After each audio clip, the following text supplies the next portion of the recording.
Hello and welcome to episode 22 of the Nintendo Review Podcast. There's only one important bit of news this week, and that is Greg returns. Greg, yay! The podcast has been a shambles without you. Yeah, it's been too positive without me. Oh yeah, that's a good point. Go away. It's okay, I'm sure you'll make up for it today. I imagine so. Oh really? Okay, I'm looking forward to it. I'm excited. As always, Lee is here as well. This is the one man we can't get rid of. How are you doing, Lee? You'll never get rid of me. I'm fine, thank you. Challenge accepted. Right, let's get straight into the news.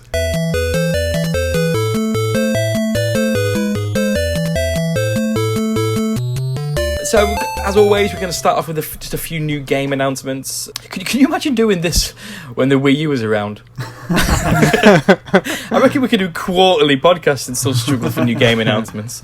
So the first one is Dead or Alive Extreme 3 Scarlet is coming to Switch. This has already come out for the PlayStation 4. When I first saw this, I thought, oh, it's the beat 'em up. Dead or Alive beat 'em up. I thought, oh, great. I think I had one on the 3DS, really good game. Have any of you guys seen the trailer for this game? No. Yes. As I was posting the news, I checked the trailer out. It's that game with using your... I'll have to use a coin here. Using your bottom, your behind, to hit another girl off a floating platform into a swimming pool. It's that kind of game. Lots of bikinis, lots of not cross-dressing, not cross-dressing at all. Lots of changing and taking photos of the dead or alive girls. Yeah, is that what it is? For some reason, I thought it was... did they not have like a volleyball game or something a few years ago? For some reason, I just assumed it was that. This does include volleyball. It includes other it's little like a mini bits and game pieces. Yeah, mini game collection. It's like Wii Sports, but with bikini-clad ladies. Yeah, it's so...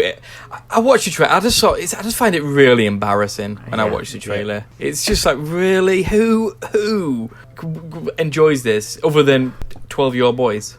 Although maybe that's exactly you're supposed to enjoy it. I don't know, but I find it really embarrassing. It was just so disappointing. But some of the mini games actually look quite good. There's one where you got a race on, so it's like you're on water and there's like these like floating pads. Yes, yeah. And you got to race along it, but then on each pad there's a different button. So it's you can imagine it's like a Mario Party mini. It would be a good Mario Party mini game actually, where you got to like press the buttons and they jump on that one if you press the right button. So you got to like do it really quickly. I press all the button combinations as they would jump along. I was like, aside from the visuals, it actually looks quite a fun game. But no, you're selling it to me. I know, yeah. It's quite good.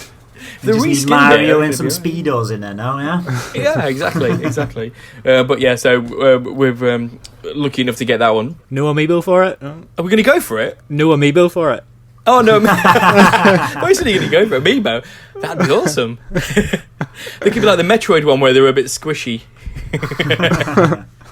Well, this does include, apparently, HD Rumble, but the HD Rumble is called 4D, so you can imagine what they use the HD Rumble for. Yeah. Oh, it's bad. It's like that game that came out a couple of months ago, isn't it? That pervy caressing game that Lee said, I might buy it just for the site or whatever. Yeah, so this next one is not a new game, new announcement anyway, but it's just a confirmation of a date, and that is Roller Coaster Tycoon. I'm personally excited about it. Greg keeps telling me that it's going to be nothing but a disappointment, but I'm really positive.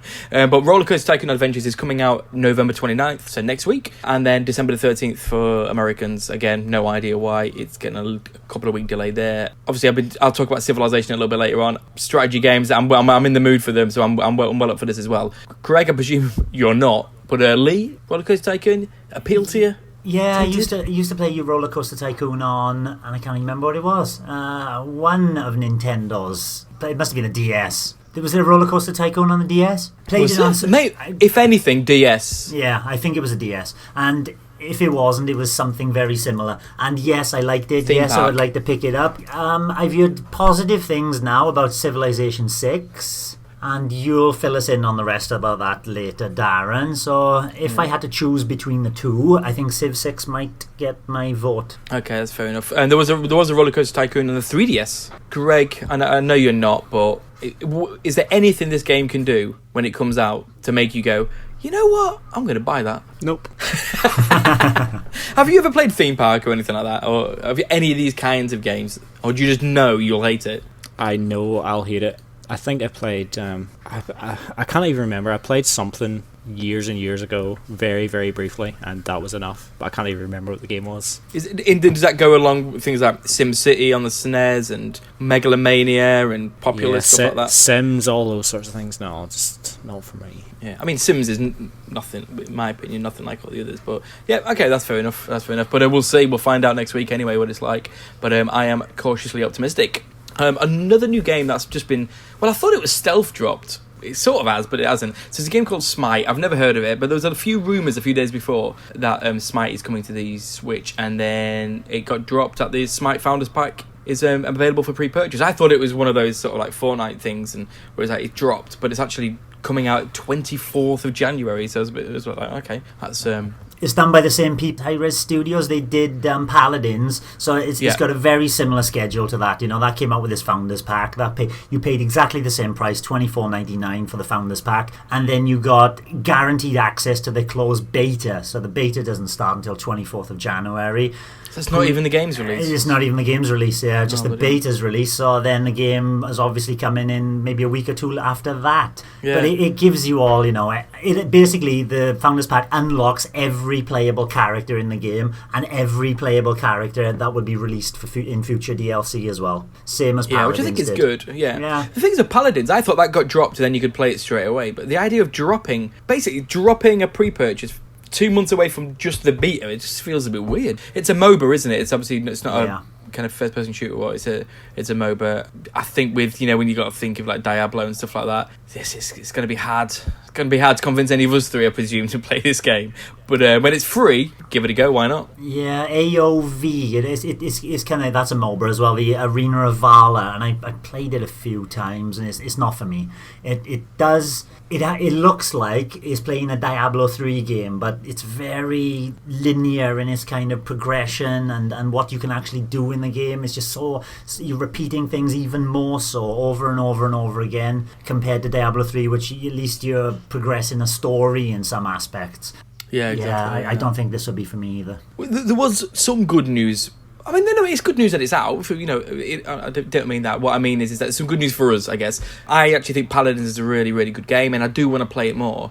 And part of this announcement that they announced cross-platform play and voice chat is coming to Paladins and Smite. And again, voice chat is plug and play and not using the app. So why is it? You know, it's like Fortnite. Why isn't every game doing it?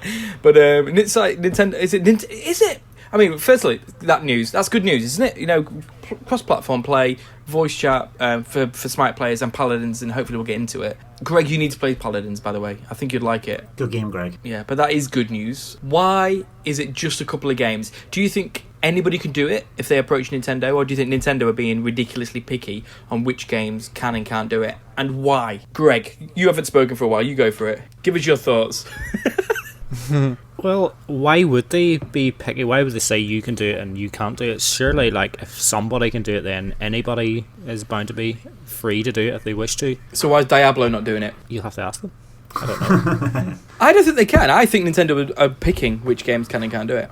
And have you noticed that all the games that do offer this plug and play are all free-to-play games that don't require the Nintendo Switch Online service? So we're paying for a gimped service. So if you pay us money, we'll make voice chat even worse. Oh, thanks. Yep. Very bizarre. Very frustrating. But are you gonna get Paladins? Are you finally gonna download it and give it a go, Greg? Maybe at some point. I mean, you sort of mentioned there earlier about I think it was Smite or whatever is free to play. Might as well give it a go or whatever it is. Yeah, Paladins is free to play as well. Yeah, sort of like, even though it's free, I just still haven't had the urge to go and download it yet. Yeah, it's good. It is very good. I do think you'll like it, and we don't really have anything else like it on the Switch. It's better than Doom's multiplayer if you ever played that online. I think it's probably the best first-person shooter multiplayer on the system at the minute. Personally, it's definitely better than Fortnite. And I haven't played it recently, but Paladins has also added gyro controls as well now. So I'm really want to try it again just to see how those work as well. Yeah, it's just too many games. I was on the Switch yesterday, just looking at all the games. I'm just like, oh my god, this is just it's getting ridiculous now. And smashes out in 2 weeks. Yeah. Oh boy. So this next game, Lee insisted we talk about this. So let's give this one to you, Lee. Dragon Mark for Death. The game looks amazing. I will say that, but it's been delayed from December to next year. It interested you particularly. Why is that? Is it because of the game itself, or the game itself? I'm very interested in. It's indie create, so they got a Mega Man Zero influenced game here with some of the developers from that as well. It's only been delayed by a month until January 31st. But it's the thing I found interesting is the way they're going to sell it. And they're going to, on the eShop, I don't know about retail wise, but on the eShop, they're going to sell it in 2 separate packs. Now, if you know anything about the game, there are 4 playable characters. Now, in the eShop, you'll be able to purchase a pack for $14.99 with 2 playable characters, or a different pack with 2 different playable characters. So once you purchase one of the packs for 15 quid, you can then buy, I don't know how much the DLC will be, but you can buy DLC for the remaining 2 characters. They're not bundling them all together in one game, they're separating them. What do you think? Does that annoy you, or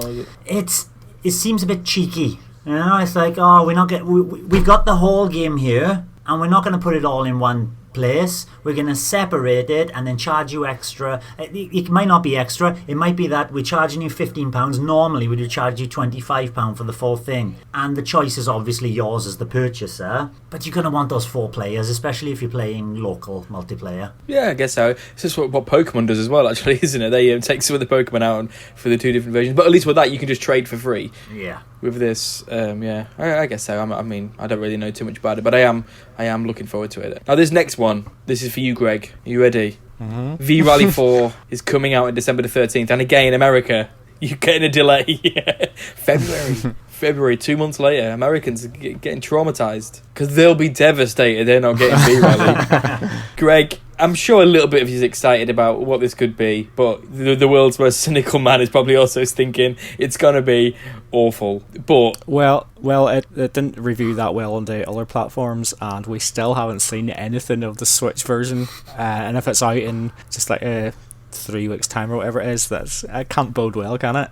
You never know. You never know. I mean, to be honest, I actually pre-ordered it ages ago because there's nothing really like this on the Switch. And I kind of wanted. I wasn't really in the mood for a racing game, but the longer it went on, it's like, nope, I've cancelled it now. I don't have any high hopes for this at all. Because I presume, I mean, there's certain types of games for me where even if they're bad, I'll be tempted by them, and they only have to be even remotely good where I'll probably buy them. Say, for example, this is a Turtles beat 'em up, right? If a Turtles beat 'em up came out with a Switch, even if it was pretty bad or okay, I'd probably I'd buy it probably, right? So, and I presume like a racing sim is maybe similar for you guys. That you're so desperate for one on the Switch. It's like even if it's not great, you may still be tempted.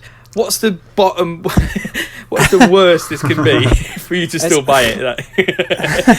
It's difficult because I'm not a racing sim guy at all. But when I was growing up, when you were going through the PlayStation 1 and N64 era and stuff, you seemed to get quite a lot of rally games. You had your V-Rallies and Colin McRae and stuff, and I absolutely loved those games. And then the more it went on, rally games just I lost interest in them altogether, in the following generations. So V-Rally 4 almost feels like a wee bit of a throwback. So the fact that it is seems almost more grounded in a retro sort of rally game, that kind of sort of interests me a wee bit. So maybe when it is down in price or something, I'll give it a go. For me, I don't think this can tempt me at all. We know how bad it's going to be, and I don't think I don't think it can do anything much to redeem itself. Unless all of a sudden they go, oh, there's been a different developer has been building the Switch version, and it's amazing. Oh, okay, I'll pick it up then. Is it meant to be that bad? Greg knows more about how it reviewed on the PS4 and all that. It was in the 60. Was it 60 or lower? It's probably around probably 60s. Around that. I'd say it's it's probably okay, but in comparison to lots of other rally games and racing games, you talk about your Forzas and stuff, I imagine it's well behind those in terms of gameplay and graphics and stuff. Is 6 out of 10 good enough? Because it is meant. I'm reading the Eurogamer review gave it 3 out of 5, gave it 6 out of 10 basically, and they said it's a 90s throwback. It's a nostalgic trip of a game. So it's not meant to be like Forza and the modern stuff. It's a throwback. So That's one for Greg. Is an average N64 throwback enough for you to go, you know what, I'm up for that? See, the thing with me is, like, whenever I see something out there, it's sort of like, I'd kind of just rather go back and play, like, V-Rally 2 in the PlayStation again, because, like, I haven't played it for ages, and go back to it, it's going to be like learning a new game again, really, till you get used to it, and I love V-Rally 2. It's actually maybe my favourite rally game of all time, so I'd probably just rather go back and play that. But it's not on the Switch. Well, I not hate everything turning has on to the be a console. Switch. Okay, so it's going to be a tough sell, unless they do something amazing. Unless they pull it out of the bag and just improve it. But, okay, I thought it'd be an easier sell for you guys, but clearly not. If they have V-Rally 2 as a download along with it, free bonus, I'm in. You're in. The next two is a couple, just very quickly, just a couple of interesting things I thought. So, I don't know if you remember, but when there was the directs, like the Smash Direct and stuff, there's big rumours about any day now the N64 Classic's going to drop and the news about that's going to come out and everyone's expecting it. Reggie Fils-Aimé, obviously he's being interviewed every day leading up to Christmas. He said it's not in our planning horizon. Now, obviously he could be lying, but this isn't usually what they do, is it? They usually say we've got nothing to announce at this time, or we know we're not talking about, that's not what we're talking. You know, they palm it off this is a clear rejection of it. I mean, my prediction is they started making an N64 Classic Edition and then realised all the games are terrible now. So it's like, there's no point. Let's skip it. Let's go straight to the GameCube.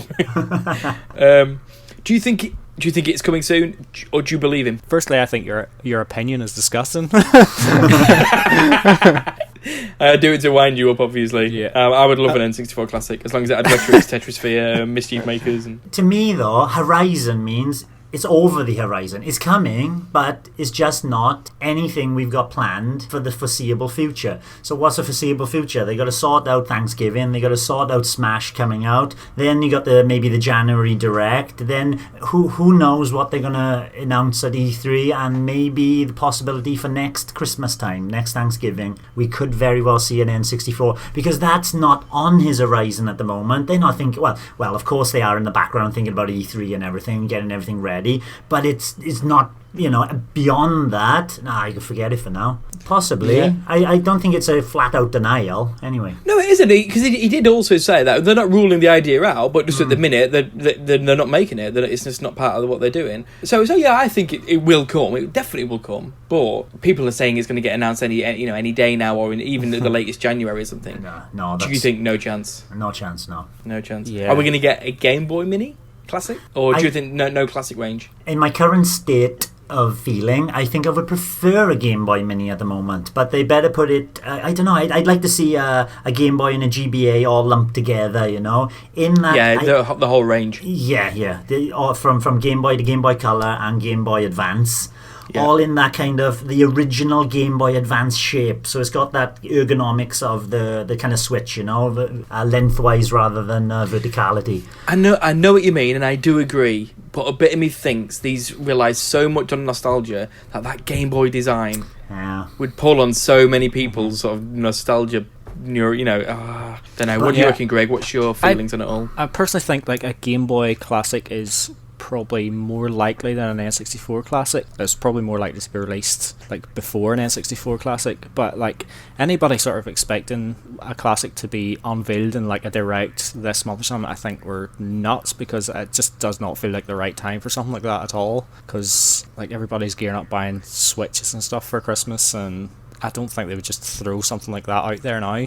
And like I think when the NES Mini was first revealed or whatever, this was like the Wii U was like dying, so they had to get something out onto the shelves just to, to make some money or whatever, to tide them over to the Switch came out, and then maybe they already had the SNES Classic in production or whatever, and now that the Switch is blown up and they don't really need to have something there on the side at the moment, so maybe if the Switch sales die down in a couple of years they'll be like, right, let's throw out a wee N64 Classic, get people buying it for Christmas. So you're not surprised at this, and you don't think there's going to be anything in the next sort of half a year or whatever? No, I just want those games on Switch.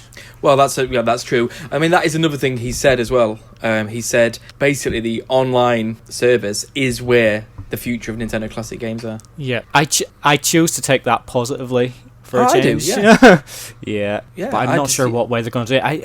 Part of me thinks they will give us like wee slightly revamped versions of like classic games. I don't know whether that'll be like in terms of graphics or like adding online play or something, but I don't think they'll give us exactly like just the virtual console type of like original games. I think they'll tweak them in some way. Like what they do in the NES ones, which is perfect. Yeah, but perhaps more so. They might just go like, oh, here's a remake of Super Mario 64 or something with like In sellers it rather than put it on the online service, or yeah, possibly. I don't know. Ultimately, they can't charge people £16.99 a year and give us N64 games every month. So it's all going to, we've already chatted about this, about tiers and stuff. But he said the future is on that online service. So good, I'm excited about it. But he did say, but we've not even released all the NES catalog yet. He did say that as well. Oh God, okay. Months of that to come. Yeah. That'll take us up to E3. I actually haven't touched the NES icon since we last spoke. I haven't actually, although I do want to play Twin. I want to play them. I actually think it's a really good month. Just too much going on. Lee, you were saying that you were going to try Twin B after last week's podcast. I didn't try it. No.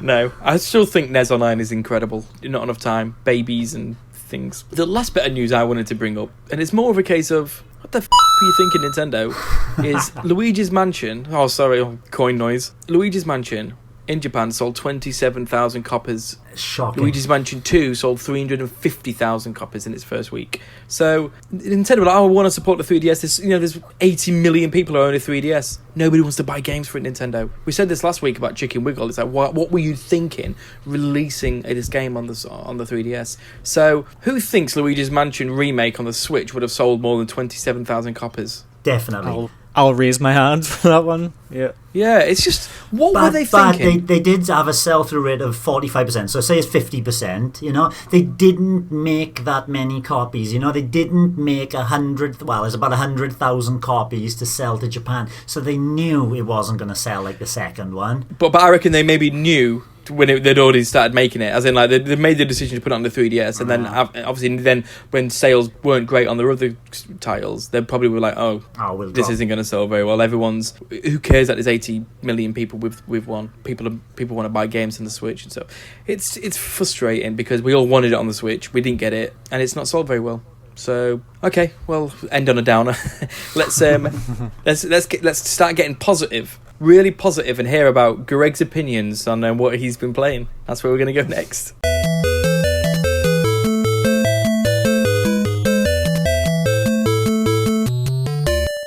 So Greg, you've not been here for a couple of weeks, so we'll start with you. I've got no idea what you've actually been playing, so tell me and Lee what game that we're going to go out and buy as soon as we've listened to your speech. It's not a recent title. You'd have to go on eBay or something to go and buy this one. And I haven't actually been playing that much recently, and I probably won't have that much to say on this here, so it'll probably be brief. Before I start, are there any games that you guys consider to be awful sequels to some of your favourite games? Oh, that's a good question. So you love a game and then there's a sequel and then you hate it? Yeah, pretty much. No, I just must say off the top of my head, I can't think of one. No. Alright. See, off the top of my head, Banjo-Tooie comes to mind as one of my most disappointing sequels ever, because Banjo-Kazooie, one of my favourite platformers ever, absolutely love it, and then 2E just ruined it. So you don't have anything now? No, I mean, because Banjo-Tooie was bad, but then so was Banjo, so it wasn't a disappointing sequel, was it? It was on trend. I'm trying to think.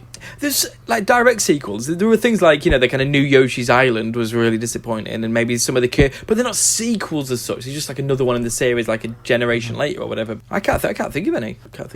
I've been playing what I would probably consider a new contender to the Banjo-Tooie throne. Super Monkey Ball 2 on the GameCube. Oh, you might be right about that one, Greg. I played both, and the first one does stand the test of time better, from what I can remember. A lot of Super people Monkey Ball 2 is good, isn't it? A lot of people say it's good, and they say that is better, and like it has more stuff. Like it's got a story mode and everything, but it's so disappointment. Like the first game, it was all about skill, and you're going through like all these different like obstacle courses, tilting the stages to roll your monkey around, and like the stages were getting harder. There'd be like tight pathways to roll across, and like it took a lot of skill and stuff. Super Monkey Ball 2 kind of throws all of that out the window, and it sort of relies on luck for a lot of the levels. And like there's gimmicks in like all the levels, and it's so frustrating. You're like bouncing around, or like just having to clip the edge of levels and stuff just to hope you bounce in the right way to try and cheat your way through the levels somehow, and it's just not fun at all.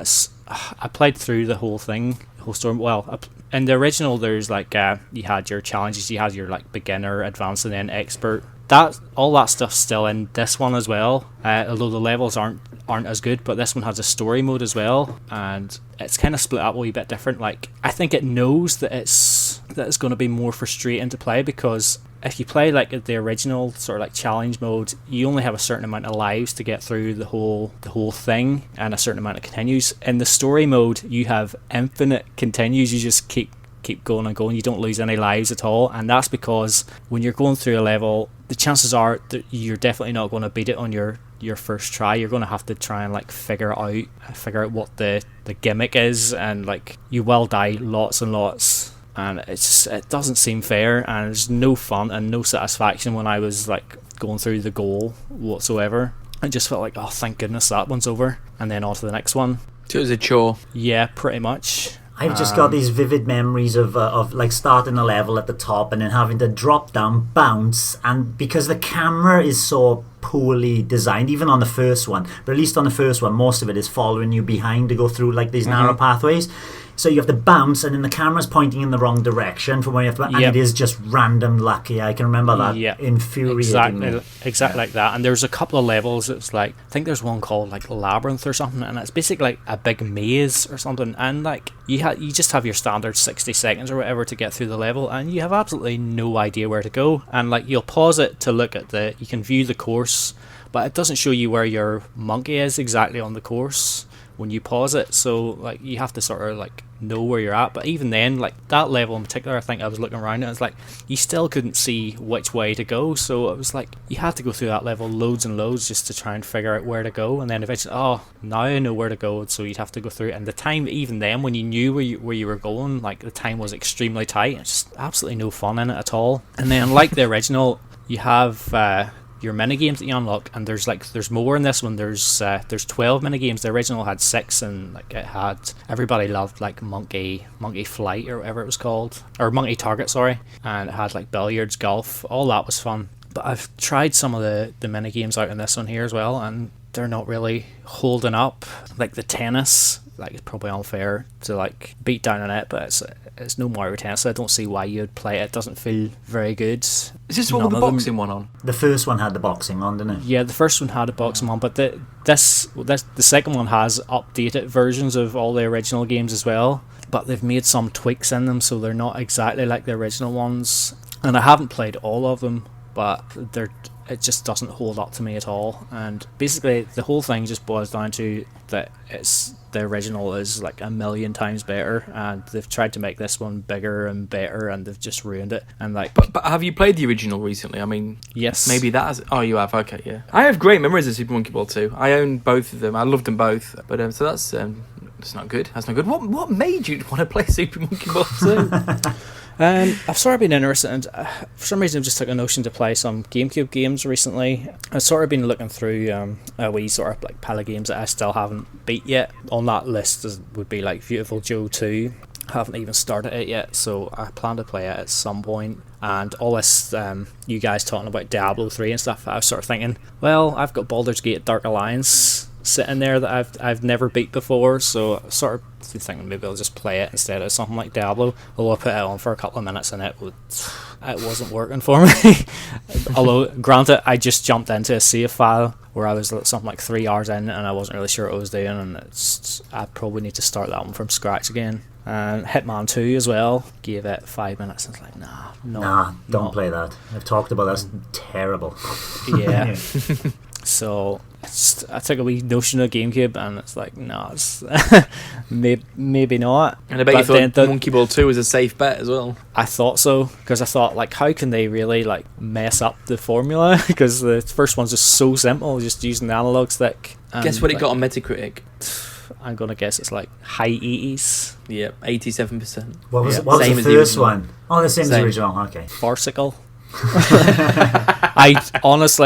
I'm at a stage now where, like, I can't buy into the hype of, like, games that get, like, praised to high heaven from, like, all these different outlets and stuff, because more often than not I'm coming into them and it's just like, why on earth did this get such a high score? Like, I dread to play something like Red Dead Redemption 2 or something, because I just know that I'll be disgusted in some way. You might love it. You know, you love Dark Souls, and that's a game that's praised by everybody, so you never know. Yeah, there's obviously going to be exceptions. Like, I've got Hollow Knight sitting there on my Switch, which eventually is going to get played, and we'll see how that goes. But yeah, Super Monkey Ball 2. For a while I was sort of thinking, I would love the first couple of games to come out on Switch, even with maybe some tilt controls or something. Just give me the first one. Just forget about that sequel. I don't care. It'll be on the Nintendo Online service. I mean, the series in general, like, they have just ruined it over the years. The first one was so simple, so perfect, and they just never managed to match it ever.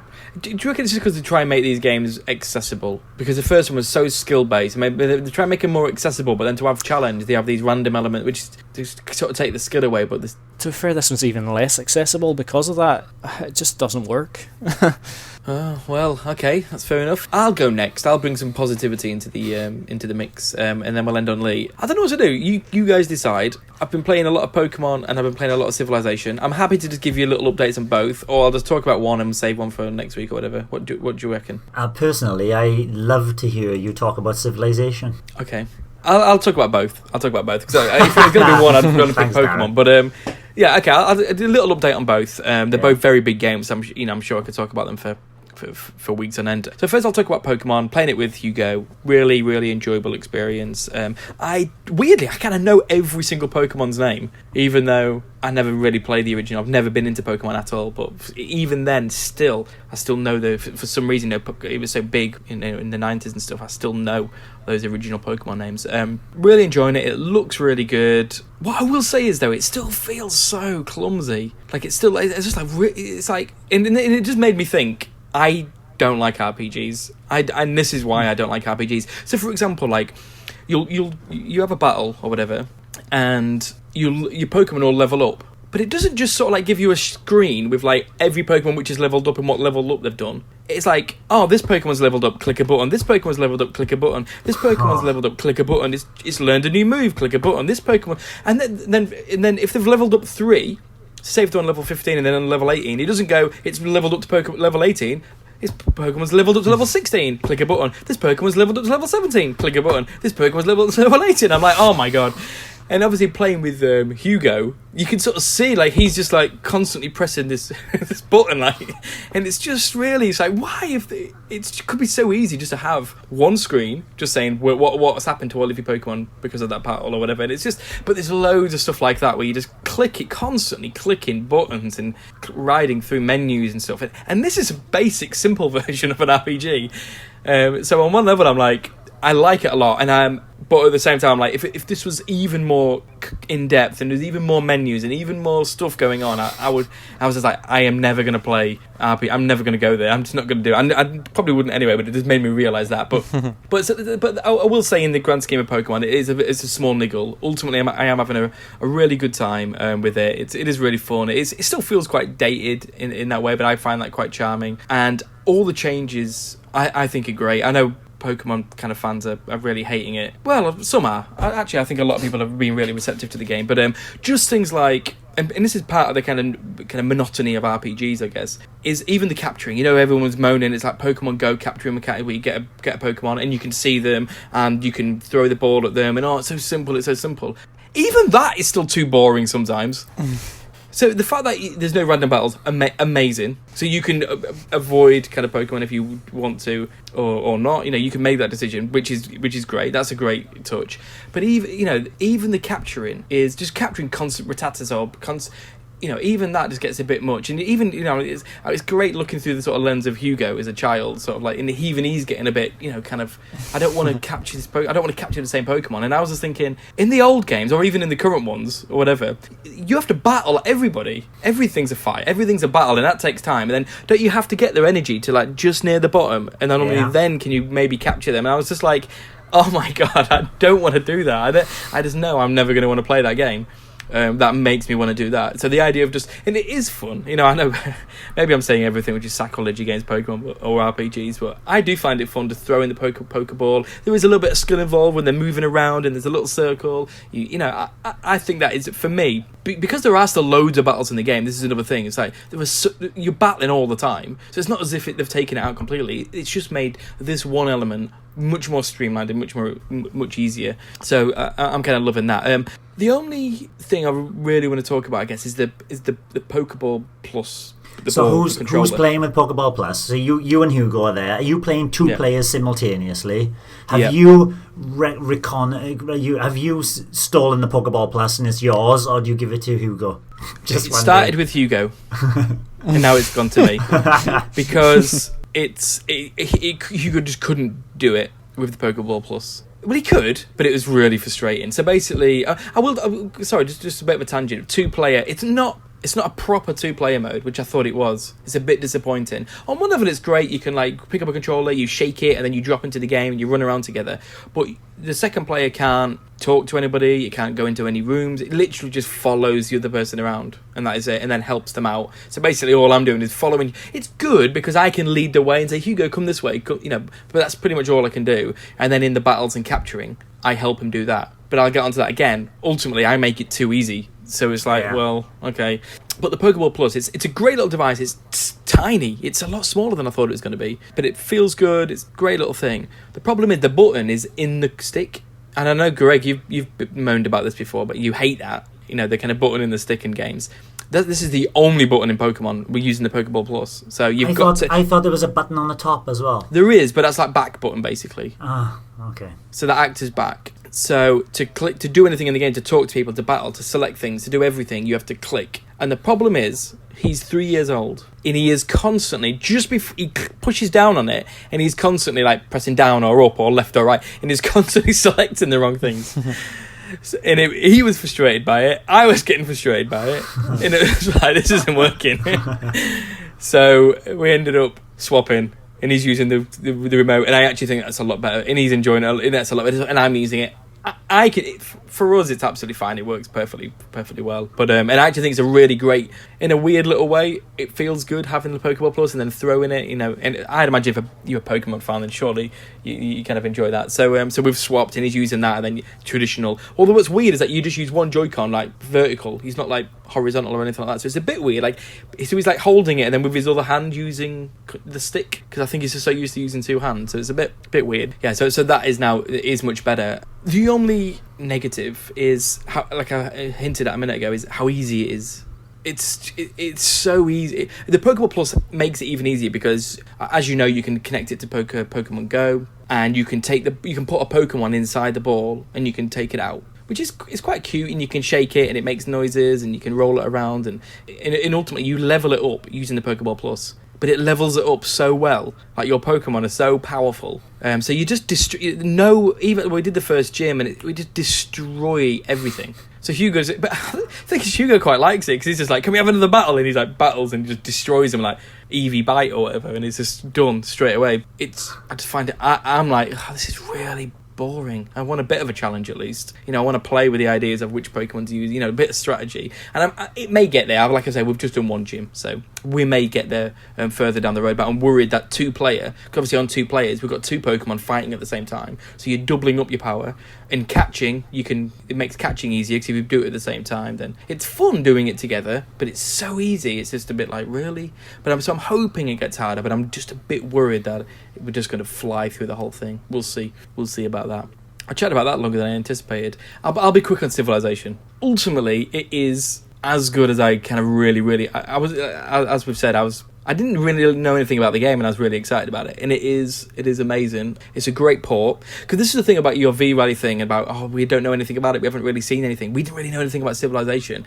And I was trying to find things because I had my pre-order and I was like, is this going to be a good port? We haven't heard anything. So I was looking online and everyone was saying the same thing, like, this is going to be terrible because there's been no reviews. When's the embargo? It was like the night before, nothing. I think the very night before was the first review that came out, and that was IGN, and they got a really good review. And then even since then, it's not. I think Nintendo Live reviewed it; they gave it 9 out of 10 as well. But ultimately, got it, and it runs great.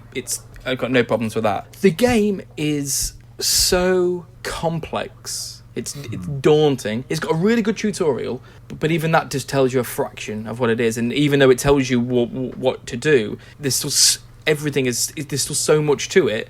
You're still like, oh, well, how do I do that? What do I do here? What do I do this? And I've been playing it like the main game, and I'm maybe 3 or 4 hours into the main. I reckon I put about 10 hours in already. I reckon about 3 or 4 hours into to like this go, and I'm slowly just figuring it out. But still, it's the complexity. I think it's one of those ones that you could play 50, 100 hours, and you probably still be learning new things. So just quickly, how it's like if you're interested in it, Lee. So you play, I don't know how much you know, you play a world leader throughout history. They've got like famous ones.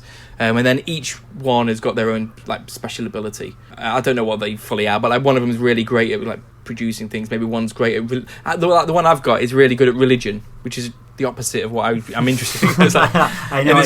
I'd be choosing the science leader. Anyway. Well, that's funny because that's what I'm kind of focusing on. But it's just because I just went start game and it just gave me one, so I think I did it wrong. So build your city. I mean, I can't talk about it all because it is so complex. But ultimately, it's sort of like SimCity, I guess. But the city sort of builds itself to an extent. Like it naturally expands, but then you can like pick districts and how it's going to work. You have builders and you can create farms. It's so, like I say, it's too complex for me to explain now, but ultimately it's like you can guide exactly how you want that world to your civilization to grow.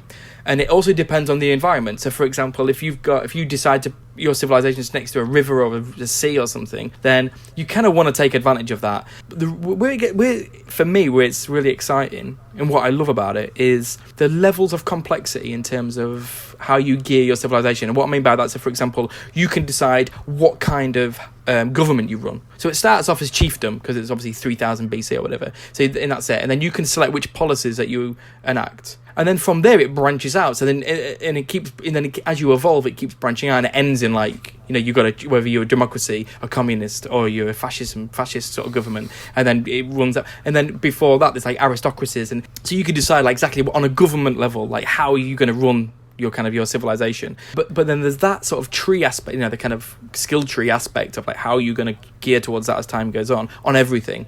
So you can decide like I said, religion. So you can decide what kind of religion you're going to be. So you can be like you can praise, you can do a goddess of the sea. That's what you want your religion to be. And then you obviously get kind of like boosts in terms of like how you fish and things like that, and how you sail and it boosts that. So it looks like there's about 30-40 different religions, and you can boost the religious aspect if you want. Or you can do is what I'm doing is focusing on culture and science. So they're the two things I'm pushing. So then I'm building universities and campuses and things like that, and I'm focusing fully on those. And that gives you different technologies. So the trees of sciences and technologies, and it branches out, and then you do one, and then that leads to other things that you can learn. So you learn writing, and then after writing you can learn mathematics. But there's that on every aspect of it, on production, on technology, science.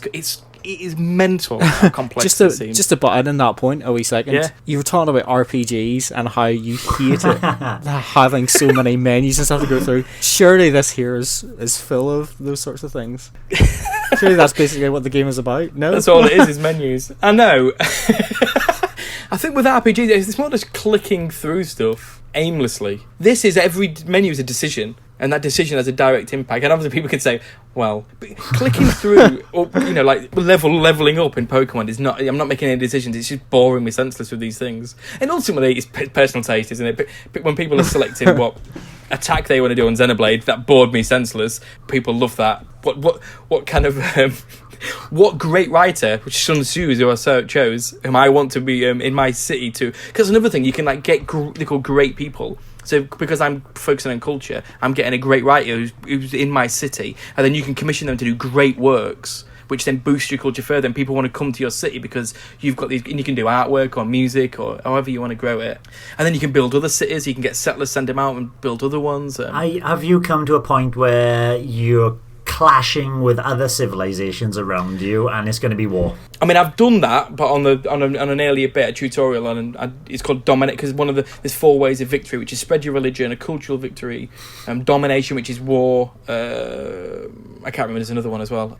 Maybe economic. I can't remember. So I've done that, but this time, so there's about 4 civilizations I found and connected with, and it's all peaceful so far. It's all good.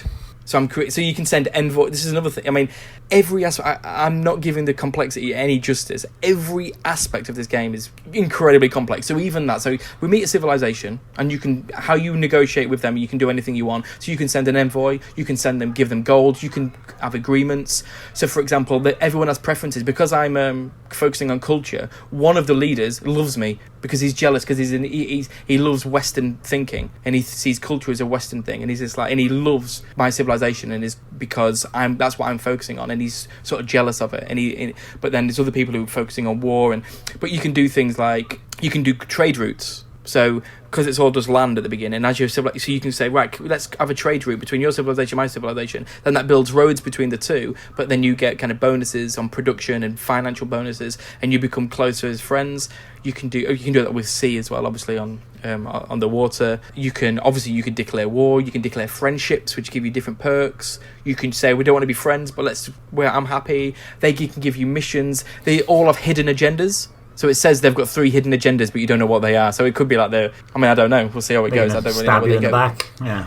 But even that aspect is incredibly complex. There's barbarians that roam the lands that are constantly sort of, like, so for example, because I was building up culture and not my army, I was getting attacked all the time by barbarians because I was weak. And I was like, oh, hang on a minute, I need to sort this out because I'm focusing too much on culture and I ain't got much of a defense. I'm struggling to defend against these.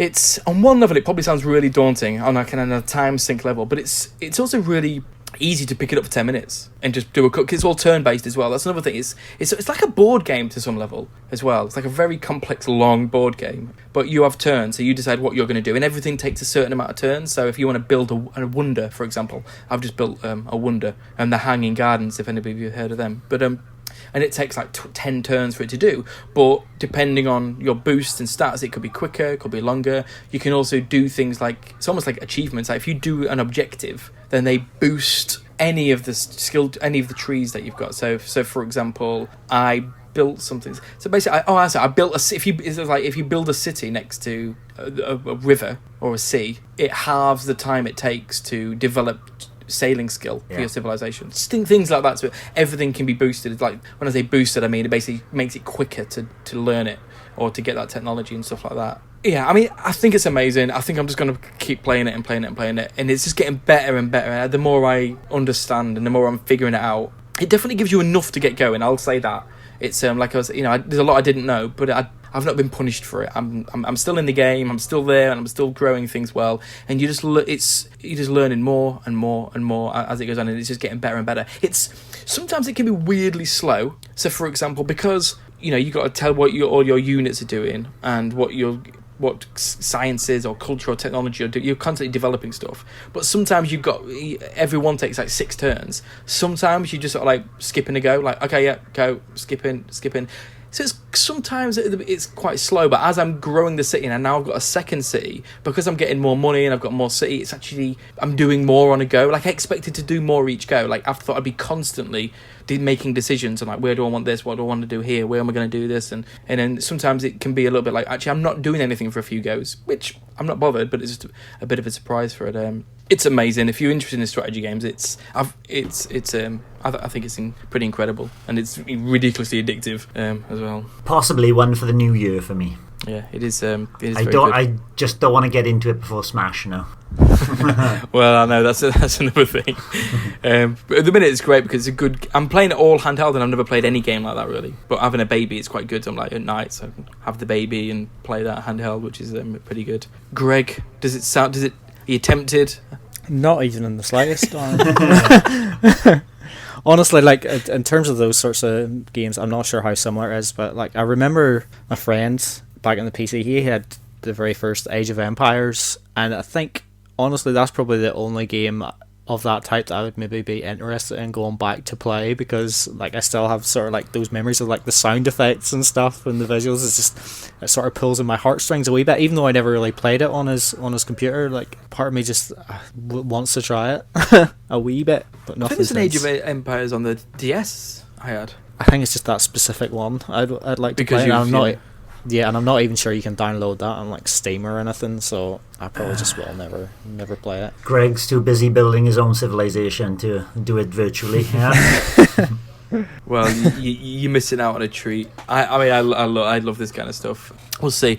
Be interesting. It also feels very different in terms of like you could play it a lot and it'll be different each time. Because you can focus on different things. I could do one where I just want to be a warmonger and I just want to build an army and just go around demolishing everybody, or you can just focus on I want to build a sea empire or something. And it plays very differently. But we'll see how it goes. And like I say, I think relatively I'm still ridiculously early on. Some people play this game for thousands of hours. I won't do that, but maybe 100.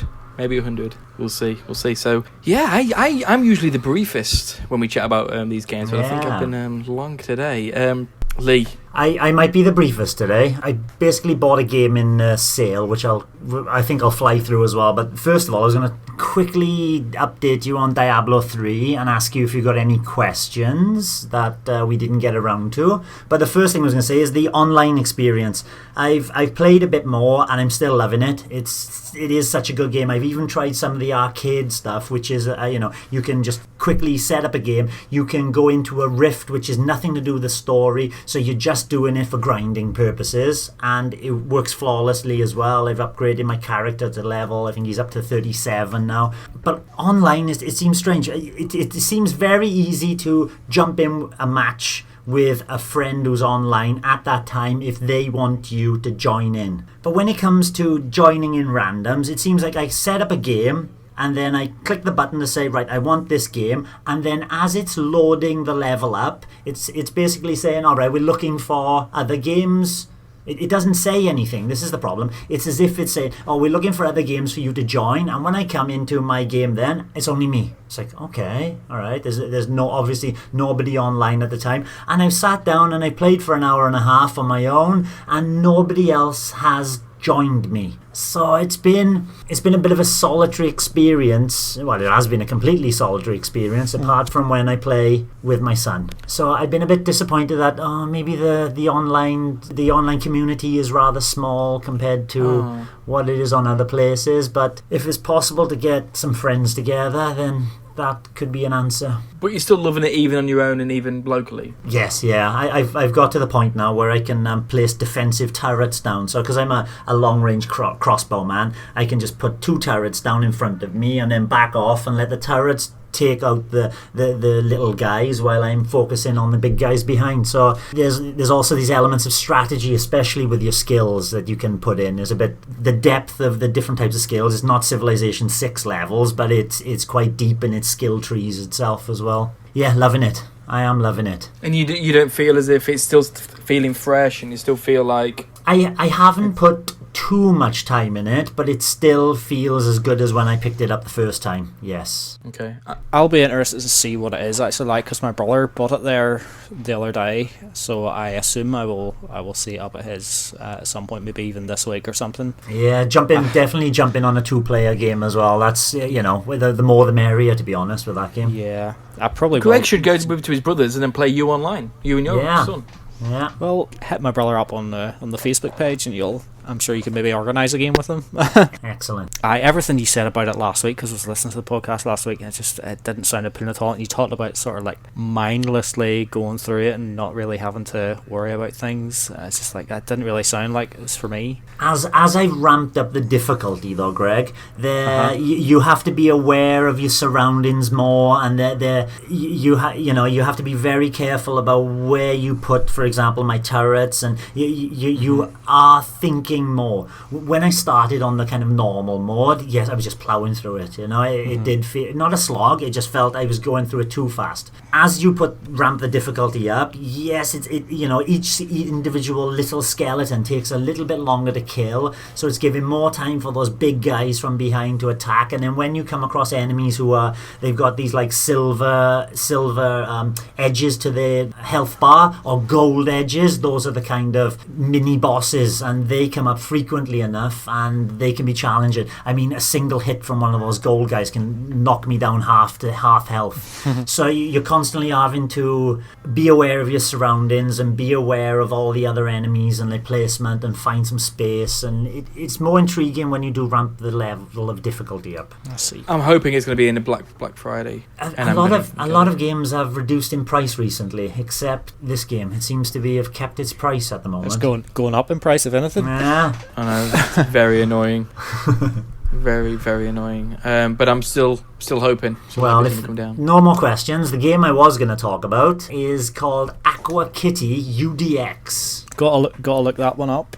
yeah, have a look. See what you think. I had this on the Wii U. Really? I didn't know it was a Wii U game. Oh, maybe not. Maybe it was in one of the sales in the summer on when the Nindy Directs came out, and I picked it up for like £1. And I thought, oh no, it's a side-scrolling shooter for £1. I'll give it a go. And I've heard pretty good things about it. Basic summary of the story is that you're a race of cats. The world's milk supply has dried up, but they found a new supply of milk at the bottom of the ocean. So it's a side-scrolling shooter, left to right. The top of the level is the top of the surface of the ocean. The bottom is the floor of the ocean.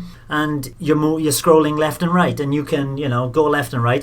But they're quite small arenas. And as you scroll all the way to the right, you'll pop out on the left-hand side of the screen. So it's continuously rotating around, which you'll need, because you need to be quite mobile in this game. Because not right in the middle, in the first level, it is right in the middle. But later, you've got these cats who are underwater mining the milk. And those are those positions, might be one cat there or up to 4 cats. You've got to defend those cats from being taken away by something called a belly grab, which looks exactly the same as a Metroid.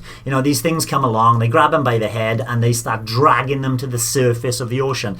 As soon as they hit the surface of the ocean, they're taken away, and you lose that mining facility. And it doesn't matter how many cats you save, as long as you save one, you can finish the game, finish that level. If all cats are taken away, then that level is over. Very, very simple controls. Left and right in the analog stick, or left and right, up and down. A is fire, B is turbo fire. It's a very short burst of turbo fire, and it's immensely slow to regenerate that fire again. So you've got to be very careful when you use the turbo fire. But as you play through the single player, it's a campaign mission called the classic story mode, you'll increase your turbo fire meter, so you'll have longer to shoot. But it's even when I finish the game, that turbo fire meter is just still not long enough for some of the sections. The only thing that makes it different, well, it's not even different compared to other games, is that as you're moving to the right, you're shooting right. Then when you move to the left, you're just reversing. So you've got to press the ZL or ZR button to flip your ship around 180 degrees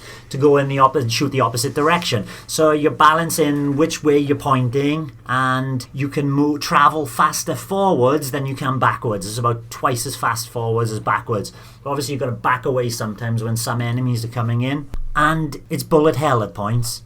You get upgradable weapons, like you can shoot behind you, so there's a rear and forward shoot. Then you can shoot vertically, so you're shooting up and down as well. You can shoot diagonally. Enemies drop health, extra health, and bombs which blow up a certain area. But those upgrades are only time limited. They last maybe 20 seconds at most. So you better use that upgrade when you've got it, and don't dilly-dally. If you're just staying there going, oh, wait for the enemies to come to me, you've just wasted your upgradable weapon. There are 3 game modes. Classic story mode, which you talked about, that gets intensely difficult at the end. I just finished it this afternoon during my lunch break. Sometimes the enemies seem to come in waves. Not they seem to, they do come in waves. And depending on where you are, sometimes you're lucky with the waves, and sometimes you'll get attacked from both sides at the same time, which is very difficult to dodge. You know, you've got 30 enemies coming at you, 15 from each way. They're all shooting everywhere, and you've got to dodge it. You've got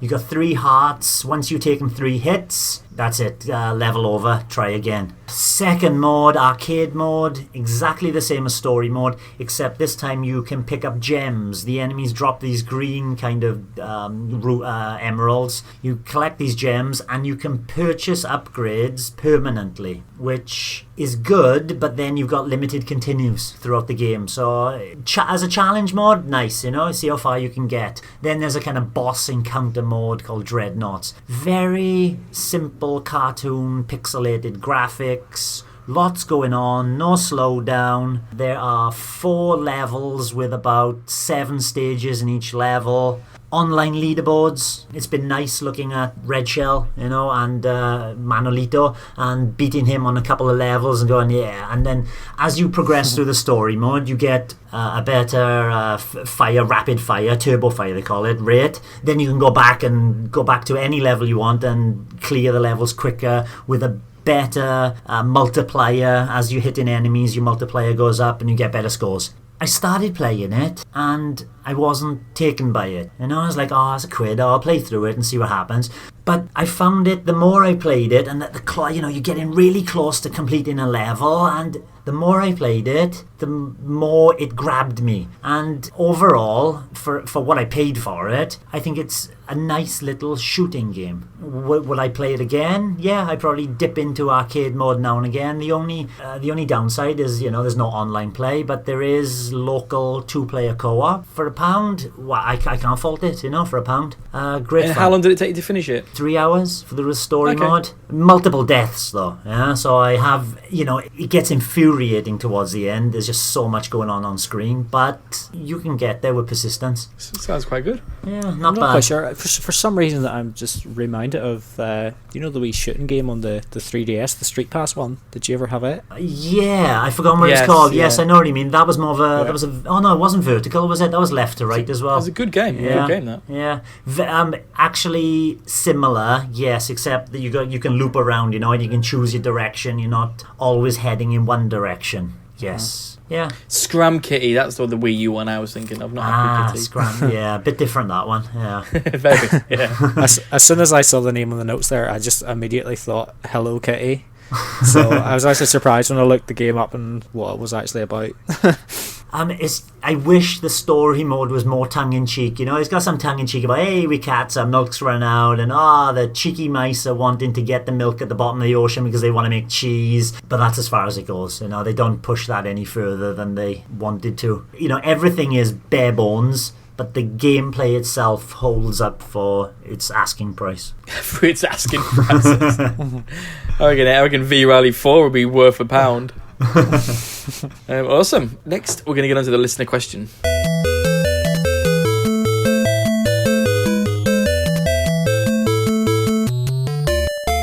So Morgan asks, oh, this sounds like it could be an epic conversation. Morgan asks, do you ever find playing games can sometimes seem like more of a chore, this one's for Greg, than genuinely enjoyable?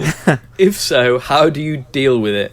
So, Greg. Well, I've already been through one that's been a chore today. That was Super Monkey Ball 2. But you still finished it still. Yeah, I suppose there's a few aspects of it. A few weeks ago I was playing through Okamiden on the DS and it was kind of okay for a while, and then towards the end it was just... I hate it every moment. I was just like fighting relentlessly, and I hated the fighting in the game, and it honestly was a chore. But then, like, when you're playing games, it's like you're doing it to have fun, and like part of you is like, well, I'm not having fun with this anymore, I should leave it. But then there's that other part of you is like, okay, if I just get through this here, then like I'll feel like I've achieved something even if I haven't enjoyed it in some way. And it's strange in that way, because you sort of think, well, why did I even bother? Because it's done now. I never have any intention of playing it again. It's just going to sit there, but at least I know it's done. But ultimately you deal with it by just battling through it.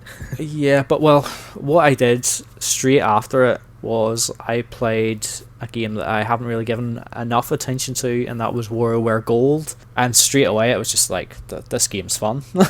So like, I don't know, sometimes you maybe just need to go and pick up a game that you know you enjoy, like even go and play like Wave Race or something, just have a couple of races or something, just something you know, that something just to refresh you. Like some people maybe go on like, I'm not enjoying playing stuff at the minute, so go and watch a film or watch TV or something. I'm not really that into films and stuff, so I don't really have that sort of as a method of escape. You just play a different game, or just keep going. I guess so, yeah. I used to do that. I used to finish every single game I'd start, even if it was a chore and I didn't like it. A few years ago, I just completely changed the way I approach it, and it's like, ultimately, well, there's sort of two aspects to it. There's some games where it's like, it's a chore because I just don't like it, so it's a chore. Like, the game that made me do it was Assassin's Creed 3, for example, which I really enjoyed at the beginning, but then became a chore, and I was like, you know what? I'm not doing this anymore, and so I just don't play it. So ultimately, if I'm playing a game and it's a chore to play, I'm not, like you said before, the games are there to be enjoyed. If I'm not enjoying it, I'll stop doing it and I'll delete it and I'll take it off my system, and it's like, done, I'm taking that off. Like, I've done it with Volga, and I know someone on the Discord channel says give it another go, it is really good, and a lot of people do say that, but I just didn't get on with it. So I played it for about half an hour, didn't like it, got rid of it, and I'm not going to do that. The only time I maybe do is if I'm so close to the end. If I've played it and I'm really enjoying it and I'm really close to the end, and I'm like, well, the achievement of finishing it is probably going to be greater than the how dull it is. So it depends on when it becomes a chore. If it's really near the end, I'll keep going. If it's before halfway, I will definitely just bin it off. But then sometimes there are just games where normally you really enjoy them, but sometimes they just feel a bit of a chore to play. Sometimes, like Rocket League, Rocket League can be a chore to play. I was just about to say that one. Yeah, exactly. It's like, most of the time I love it, but sometimes, depending on who your opponents are, depending on how you're playing, depending on if your teammates cross you or not, then Cloud Fett. I'm kidding. But even that can be a chore to play. FIFA can be a chore to play. Sometimes it's great. So sometimes it can just happen like that, and that's just, whatever. You just kind of bin it off. But I think ultimately binning it off, whether it's temporarily or permanently, is now how I deal with it. It's like, games shouldn't be a chore. Your hobbies should not be a chore, really. So, well, what about you, Lee? Pretty much the same in the past. Yes, I'd finish everything, but that's partly due to buying it as well, and with little money. This is my game for 3 months, and I bought it. I'm sticking with it, regardless of whether it's a chore or not. More recently, though, no, I'm more careful in my selection of games, and there's so many games on the Switch to choose from. I'm very careful. No, I think I will. There's a good chance I will like this game, and for the most part, I've been lucky. However, like Captain Toad, for example, beautiful game until right at the end. There's that Mummy Me Maze Forever, and I try it 3 or 4 times. I'm like, no, I'm not doing it. Bin it off, and I've sold it. I'm not even going to even try 100 times or whatever I'm going to need to get that little random bit of luck to finish the game. So that's gone. And most of the time I'm like that, except when I review games. And as you know, you review games, it pushes you to a certain different style of play. You got to play it in a shorter space of time. Get it over and done with. But when that game isn't enjoyable, that can be hard work. And you just got to keep pushing it, and you play an hour and it feels like 3 hours. And there's a game I'm going to probably talk about next week called Rage in Peace. Oh, that was a particularly difficult one to finish. Yeah, I edited together the video review for that there, and yeah, you didn't seem too enthused with it. Yeah, we'll talk about that next week. Yeah, but even games like other ones I review, like Banner Saga, things in it had the good elements in it which I wanted to see, but then the strategy tactic RPGs made me want to smash my controller. Reviewing games, that's a completely different issue. You sort of got to play through it. You got to play through it for the vast majority of it as well. I can't think of a game I haven't finished that I've reviewed, but there have been a few. Yeah, in my own time, I'll bin it off. I think the only game recently that has been a slight chore, and I put it to one side because I know I'll enjoy it in the future, especially when my son starts playing it again, is Lego Marvel Superheroes 2. We got I put 25 hours into that, and we finished the story, and I don't want to go back to the story. In the past, you play through the story, and then you can unlock that story element in free play, so you can bring other characters into it to 100% that level. I don't think I'll be doing that. I normally used to, Lego Star Wars, I flew through that in about 20 hours, 100%. This is massive.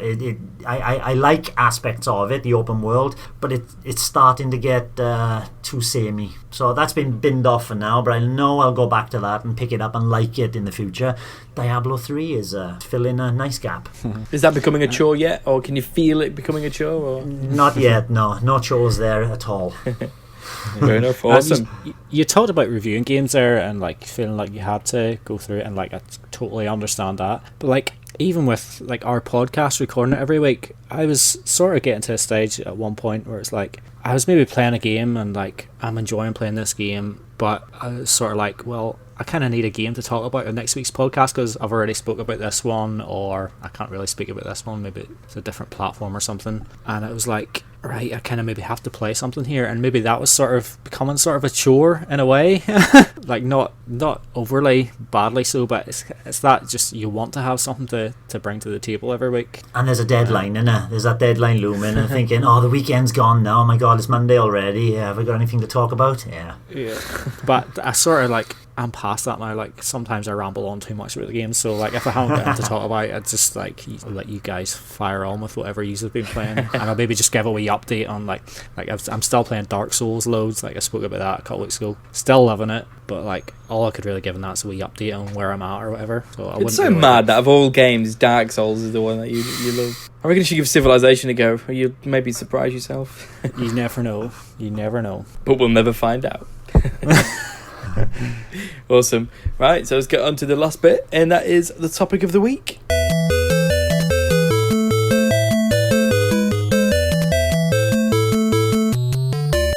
So, Greg, do you want to explain your... I was going to say game. It's not a game. It's more of a social experiment. It was just a wee discussion, just to figure out what kind of things you would prefer. It's basically like we all know like developers like Nintendo make Mario and Ubisoft make like Splinter Cell, whatever, blah blah blah. It's just basically like pitting games together. Like, would you rather have this company make this particular game, or would you rather have another company make a different game? And it's not necessarily the games that they would make themselves. So for instance, like the first one on the list here would be, would you rather have Sega make a 3D Mario game or Nintendo to make a 3D Sonic game? Neither. If they're all Nintendo related, I think for me it's like I'm always going to favour Nintendo's side. Mm-hmm. Not always, most of the time. So it's basically it's like in that situation I'm like, do I want a good Sonic game or a bad Mario game? That's what the question seemed like to me. Oh, that particular one anyway. For me, this one is just like it's an easy answer. Like obviously you go with Nintendo making a 3D Sonic. Yeah, you have to. You don't want Sega butchering Mario. Exactly. Out the two, I don't want either. But out the two. But wouldn't you like to see what Nintendo would do with a 3D Sonic? No. Do it in a racer or something. Heads down, let's go. Fast. Yeah. Make it super fast. No. Yeah, I would love to see Nintendo have a crack at Sonic. I think they'd show Sega how it's done. Yeah. Yeah. I mean, maybe, but it's just like, why waste your energy? Which team? The Mario team as well. Definitely not. Anyway, next one. Would you rather have EA make a Mario Strikers, or would you rather have Nintendo make FIFA? I think every answer's going to be the same. I'd easily rather Nintendo make FIFA. But are Nintendo equipped to make... Anybody can make a better FIFA game than EA. Ooh, that's bold. No. I'd easily rather... Nintendo can make any... Good developers can make anything. Get the right team in it, I would rather... Do you think EA, because they got the NBA Jam, they could make a good Mario Strikers, fun... I would honestly wouldn't trust EA with anything. I wouldn't. But then I at wouldn't. the same time, I don't think Nintendo's the right company to deal with FIFA. I know Miyamoto said one time, "Oh, yeah, we could make Halo." I'm sure you could. Yeah. Well, they made it better. They made Metroid Prime. I'd love Nintendo to make a FIFA game. I know it'd be so interesting to see, wouldn't it? Anyway.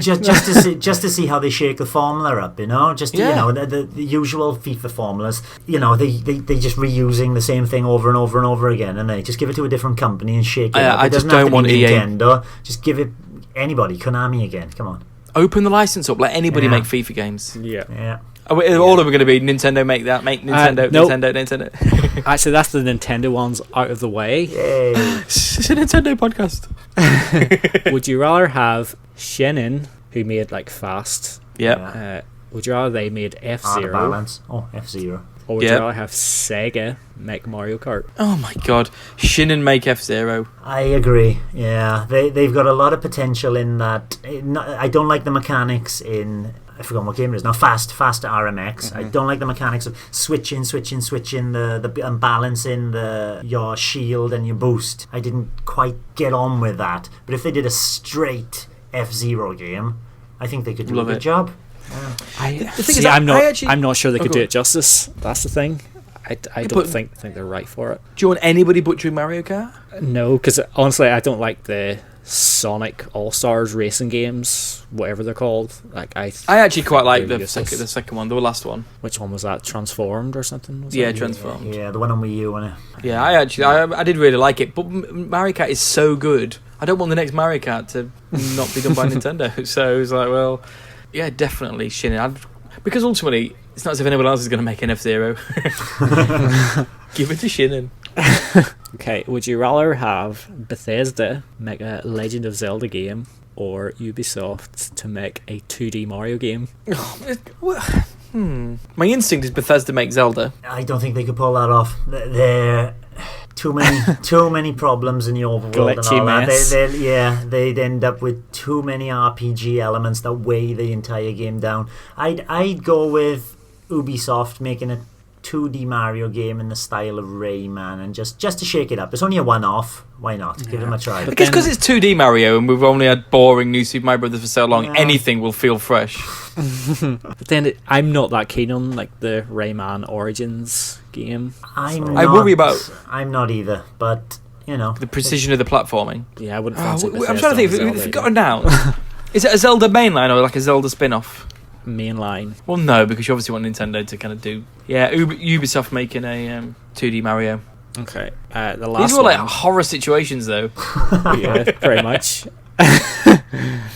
So the last one is: would you rather have Epic Games, who make Fortnite? Would you rather they made Splatoon, or would you rather Mercury Steam made a new Donkey Kong Country? With whips and shooting. And would this be mainline Splatoon, like Splatoon 3? Yeah, just would you rather they made a Splatoon game? Well, Mercury Steam making a Donkey Kong Country then? I'd have to go with the latter as well. Mercury Steam making Donkey Kong Country. I mean, it's just a one-off, you know. We get a better Donkey Kong Country. I wouldn't want to see Splatoon. The answers are basically, which is the least worst scenario, isn't it? Which game do you want butchered least? Pretty much. Like Mercury Steam, I think you enjoyed the Castlevania Mirrors of Fate or whatever it's called. I did, yeah. I did. The demo I played, I didn't enjoy it, and then Samus Returns, I thought it was an okay game, but I don't think Mercury Steam are good enough, and I think they would destroy Donkey Kong Country after all the great work Retro Studios have done. But then at the same time, Fortnite's trash, so... Yeah, I can imagine hiding in your ink for 20 minutes before building something.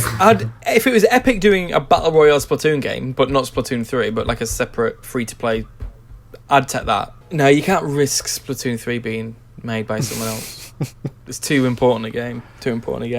If Donkey Kong Country Returns 3 was pretty average, no one would care. Yeah, that's my. Well, they kind would of thing. care, but you know what I mean? It'd just be a different kind of game, and probably one I Yeah. wouldn't pick up. But you are a combo-based Donkey Kong fighting game. And ultimately, they did do Samus Returns, and although Greg doesn't seem mega keen, most people do say it's pretty amazing. So, In my heart, as a franchise, I think Donkey Kong's way more appealing to me than Splatoon is. So I'd probably have to go. I'd probably let Epic just tear on with Splatoon. Destroy Splatoon. Yeah, because having Donkey Kong destroyed, that just doesn't sit right with me at all.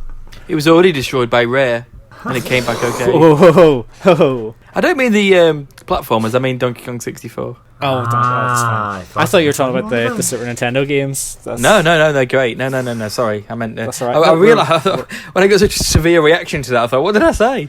And then I realised, hang on. The hitboxes and the collision detection in those Rare games is overrated. I can't get on with it. What, the Donkey Kong Country ones? Donkey Kong Country ones, yeah. You're like Miyamoto, he doesn't like him either, does he? No. And sometimes you come to the edge of platforms and you don't know whether it's the edge or whether you slide...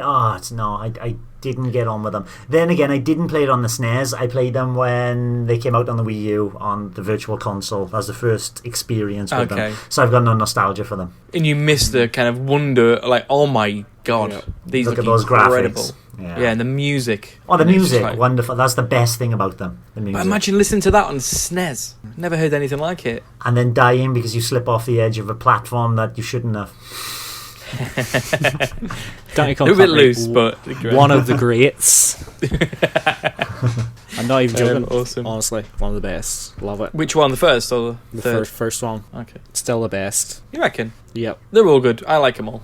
Just a bit of a news. I just got an email from Nintendo official UK store. Black Friday offers have begun. So, if you want to achieve... Have you clicked on it? What is No, it? I'm not going to click on it. Black Friday offers have begun on the Nintendo UK store. So, save... Oh, that's the store, not the... Yeah. No, I don't know no. what the eShop's going to do. No, not the eShop. We won't find that out for a couple of days. Fair enough. Awesome. Well, thank you very much, guys. Good to have you back, Greg. And I'll speak to you next week. Bye-bye. Bye. Thank you for listening to the Nintendo Review Podcast. You can find this very podcast on SoundCloud, iTunes, Stitcher, Google Play, TuneIn, and YouTube. Just search for the Nintendo Review Podcast. Don't forget to give us a review and ask us a question. We are also on Twitter, Facebook, and Instagram, where you'll find great content such as news, reviews, and streams. Of course, you'll find us at nintendoreview.co.uk. And check out our Nintendo Review Discord channel for lively discussion, meetups, and in-game voice chat. Drop by and say hello.